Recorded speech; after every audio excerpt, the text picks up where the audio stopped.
নমস্কাৰ, মই মৌজি। বন্ধুসকল, পলকতে চাওক আজি সন্ধিয়াৰ 7টা গুৰুত্বপূৰ্ণ খবৰ। প্ৰথমটো খবৰ, ৰাজ্যসভা নিৰ্বাচনৰ দিন ঘোষণা। 16 মাৰ্চত অনুষ্ঠিত হ'ব ৰাজ্যসভাৰ নিৰ্বাচন। খালী হ'ব অসমৰ ৰাজ্যসভাৰ 3খন আসন। 26 ফেব্ৰুৱাৰীত জাৰি হ'ব অধিসূচনা আৰু মনোনয়ন দাখিলৰ অন্তিম দিন 5 মাৰ্চ ধাৰ্য কৰা হৈছে। 6 মাৰ্চত মনোনয়ন পত্ৰ পৰীক্ষণ আৰু মনোনয়ন প্ৰত্যাহাৰৰ অন্তিম দিন হৈছে 9 মাৰ্চ। উল্লেখযোগ্য যে 16 মাৰ্চত অসমৰ লগতে দেশৰ 10খন ৰাজ্যৰ সৰ্বমুঠ 37খন আসনৰ বাবে অনুষ্ঠিত হ'ব ৰাজ্যসভাৰ নিৰ্বাচন। পৰৱৰ্তী খবৰ, কাইলৈৰ পৰা আৰম্ভ পবিত্ৰ ৰমজান মাহ। দেশৰ কোটি কোটি মুছলমান লোকলৈ জৰুৰী খবৰ। আজি নিশাৰ ভাগত চেহেৰি খাব লাগিব মুছলমান লোকসকলে। কাইলৈৰ পৰা আৰম্ভ পবিত্ৰ ৰমজান মাহ। ভাৰতত স্থানীয় চন্দ্ৰ দৰ্শন সমিতিয়ে ঘোষণা কৰিব ৰমজানৰ সময়। ইছলাম ধৰ্মাৱলম্বী লোকসকলৰ মাজত ৰমজান মাহক লৈ ব্যাপক উল্লাস। ইছলামিক কেলেণ্ডাৰ চন্দ্ৰভিত্তিক মাহটোৰ প্ৰতিটো দিনেই গুৰুত্বপূৰ্ণ মুছলমানসকলৰ বাবে।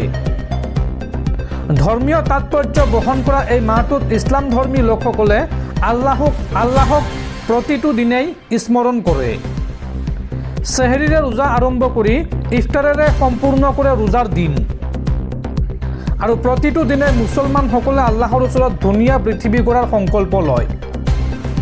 একতা আৰু সম্প্ৰীতিৰ প্ৰতিশ্ৰুতিৰে আল্লাহক স্মৰণ কৰি প্ৰতিজন ব্যক্তিয়ে ত্যাগ কৰে লোভ, মোহ, আত্মশুদ্ধি, ধৈৰ্য আৰু সহমৰ্মিতা বিচাৰি প্ৰতিগৰাকী মুছলমানে কৰে প্ৰাৰ্থনা।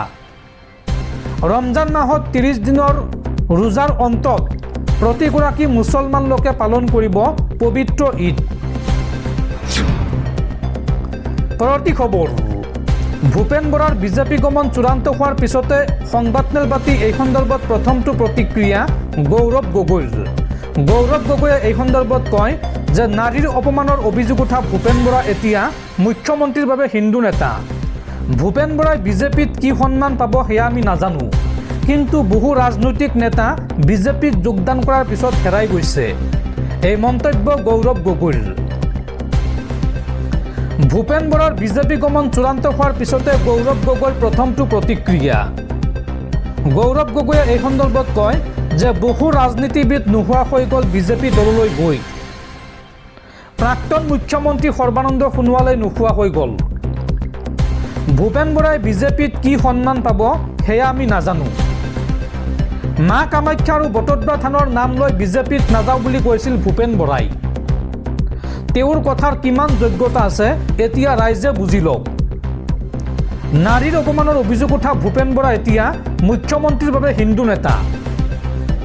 হিমন্ত বিশ্ব শৰ্মাই হিন্দু নেতাক চাৰ্টিফিকেট দিয়াৰ প্ৰক্ৰিয়া বন্ধ কৰক। প্ৰথমে নাৰী অপমানৰ অভিযোগটো সজালে আৰু তাৰ পিছত ভূপেন বৰাক সজোৱা হ'ল হিন্দু নেতা। দুই ককাই ভাই একে মঞ্চত ভালে থাকক। মুখ্যমন্ত্ৰী হিমন্ত বিশ্ব শৰ্মা আৰু ভূপেন বৰাক উদ্দেশ্যি এই মন্তব্য গৌৰৱ গগৈৰ।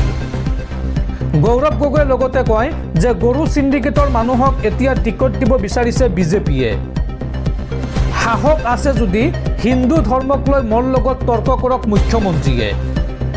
ৰাজহুৱাকৈ এইদৰে হিমন্ত বিশ্ব শৰ্মাক চেলেঞ্জ গৌৰৱ গগৈৰ। দৰ্শকসকল, আৰু বহুতো গুৰুত্বপূৰ্ণ খবৰ আছে। তাৰ আগতে আপোনাক জনাওঁ যে যদি আপুনি এতিয়ালৈকে এইটো ভিডিঅ'ত লাইক কৰা নাই তেন্তে এতিয়াই ভিডিঅ'টোত লাইক কৰি দিয়ক। আৰু এনেকুৱা ধৰণৰ ভিডিঅ' মই নিতৌ চাবলৈ চেনেলটো ছাবস্ক্ৰাইব কৰি কাষত থকা বেল আইকনটো প্ৰেছ কৰি ৰাখক। পৰৱৰ্তী খবৰ, দেশত বৃদ্ধি পালে নিবনুৱাৰ সংখ্যা। ৰাষ্ট্ৰীয় পৰিসংখ্যা কাৰ্যালয়ৰ প্ৰতিবেদন অনুসৰি 2026ত এই পৰ্যন্ত 5% বৃদ্ধি পাইছে বা বৃদ্ধি হৈছে সংস্থাপনহীন লোক। পৰৱৰ্তী খবৰ, কংগ্ৰেছ নেত্ৰী প্ৰিয়ংকা গান্ধীৰ অসম ভ্ৰমণ বাতিল। আজি দুদিনীয়া কাৰ্যসূচীৰে অসমলৈ অহাৰ কথা আছিল কংগ্ৰেছ নেত্ৰী প্ৰিয়ংকা গান্ধী, কিন্তু আজিৰ পৰিৱৰ্তে কাইলৈ অসমলৈ অহাৰ সম্ভাৱনা প্ৰিয়ংকা গান্ধীৰ। পূৰ্বৰ সূচীমতে এই ভ্ৰমণৰ দিন আছিল 18 আৰু 19 ফেব্ৰুৱাৰী আৰু নতুনকৈ সূচী নিৰ্ধাৰণ কৰা হৈছে। এই নতুন সূচী অনুসৰি 19 আৰু 20 ফেব্ৰুৱাৰী কৰা হৈছে কংগ্ৰেছ নেত্ৰীগৰাকীৰ অসম ভ্ৰমণৰ দিন। এই কথা জনালে কংগ্ৰেছ নেতা ৰিপুণ বৰাই। পৰৱৰ্তী খবৰ 19 ফেব্ৰুৱাৰীত কা সম্পৰ্কীয় গোচৰৰ শুনানিৰ দিন ধাৰ্য উচ্চতম ন্যায়ালয়ৰ। এই সন্দৰ্ভত ডাঙৰ মন্তব্য সৌদ অসম ছাত্ৰ সন্থাৰ মুখ্য উপদেষ্টা ডক্টৰ সমুজ্জল কুমাৰ ভট্টাচাৰ্যৰ। সমুজ্জল কুমাৰ ভট্টাচাৰ্যই কয় যে আছু আৰু নেচৰ অধিবক্তাৰ দল সষ্টম হৈ আছে। আমি আছু আৰু নেচৰ নেতৃবৰ্গ উপস্থিত থাকিম এই শুনানিত। কা আমি নামানো, অসমক কাৰ আওতাৰ বাহিৰত ৰাখিবই লাগিব। এই যুঁজ অব্যাহত থাকিব। এই মন্তব্য আছুৰ মুখ্য উপদেষ্টা ডক্টৰ সমুজ্জল কুমাৰ ভট্টাচাৰ্যৰ। পৰৱৰ্তী খবৰ আজি মিচিংসকলৰ পবিত্ৰ উৎসৱ আলি আই লৃগাং। প্ৰতি বছৰে ফাগুন মাহৰ প্ৰথমটো বুধবাৰে মিচিং জনগোষ্ঠীয়ে উদযাপন কৰে এই কৃষিভিত্তিক উৎসৱ আলি আই লৃগাং। আৰু এই পবিত্ৰ দিনটোত আমাৰ চেনেলৰ তৰফৰ পৰা প্ৰতিগৰাকী মিচিং জনগোষ্ঠীৰ লোকলৈ জনাইছোঁ আলি আই লৃগাঙৰ শুভেচ্ছা। পৰৱৰ্তী খবৰ মাৰ্চত পুনৰ অসমলৈ আহিব প্ৰধানমন্ত্ৰী নৰেন্দ্ৰ মোদী। ভূমিহীন চাহ শ্ৰমিকক প্ৰধানমন্ত্ৰীয়ে প্ৰদান কৰিব ভূমিৰ পট্টা। আৰু এই ভূমি পট্টা প্ৰদান অনুষ্ঠান আয়োজনৰ বাবে অসম চৰকাৰৰ 4গৰাকী মন্ত্ৰীক দায়িত্ব দিছে মুখ্যমন্ত্ৰী হিমন্ত বিশ্ব শৰ্মাই। এই মন্ত্ৰীসকল হৈছে ক্ৰমে মন্ত্ৰী ডাক্তৰ ৰণোজ পেগু, মন্ত্ৰী পীযুষ হাজৰিকা, জয়ন্ত মল্ল বৰুৱা আৰু অশোক সিংগলক দায়িত্ব প্ৰদান কৰিছে মুখ্যমন্ত্ৰী হিমন্ত বিশ্ব শৰ্মাই। পৰৱৰ্তী খবৰ বিশ্বৰ মঞ্চত পুনৰ উন্মোচিত হ'ল পাকিস্তানৰ আখৰিক কাণ্ড। এইবাৰ কাৰাগাৰতে ৰাজনৈতিক বন্দী ইমৰান খান অন্ধ হোৱাৰ পথত। পাকিস্তান ক্ৰিকেট দলৰ প্ৰাক্তন অধিনায়কগৰাকীৰ ন্যায়ৰ বাবে বিশ্বজুৰি এতিয়া ক্ৰিকেটাৰৰ জনমত। ইমৰান খানৰ সমৰ্থনত থিয় দিছে ভাৰতৰ কপিল দেৱ, সুনীল গাভাস্কাৰ, সৌৰভ গাংগুলীও। এই সন্দৰ্ভত নিমাত শচীন তেণ্ডুলকাৰ। পৰৱৰ্তী খবৰ মুখ্যমন্ত্ৰী কংগ্ৰেছৰ প্ৰতিটো খবৰ দিয়া মানুহজনে আছিল ভূপেন বৰা। ভূপেন বৰাক নিৰ্লজ্জ বুলি আখ্যা দিছিল হিমন্ত বিশ্ব শৰ্মাই। আৰু সেইজন হিমন্ত বিশ্ব শৰ্মাকে এতিয়া ধূপ ধূনাৰে আদৰিছে ভূপেন বৰাই। ভূপেন বৰা বিজেপিমুখী হোৱাৰ পিছতে এইদৰে খুৰদাৰ সমালোচনা কৰিছে কংগ্ৰেছ নেত্ৰী মীৰা বৰঠাকুৰে। কেৱল মাত্ৰ নিজৰ স্বাৰ্থত ৰাজনীতি কৰিছিল ভূপেন বৰাই। ভূপেন বৰাই জোৱাই আদৰা দি আদৰিলে হিমন্ত বিশ্ব শৰ্মাক। ভূপেন বৰাক নিৰ্লজ্জ বুলি আখ্যা দিছিল হিমন্ত বিশ্ব শৰ্মাই। আৰু সেইজন হিমন্ত বিশ্ব শৰ্মাকে এতিয়া ধূপ ধূনাৰে আদৰিছে ভূপেন বৰাই। কোনোবাই ভূপেন বৰাক চৰিত্ৰহীন বুলি ক'লেও তেওঁৰ স্বাভিমানত নালাগে। লাজ লাগিছে যে ভূপেন বৰাৰ দৰে ব্যক্তিৰ নেতৃত্বত আমি কাম কৰিছিলোঁ। মুখ্যমন্ত্ৰীক প্ৰতিটো খবৰ দিয়া মানুহজন ভূপেন বৰাই আছিল।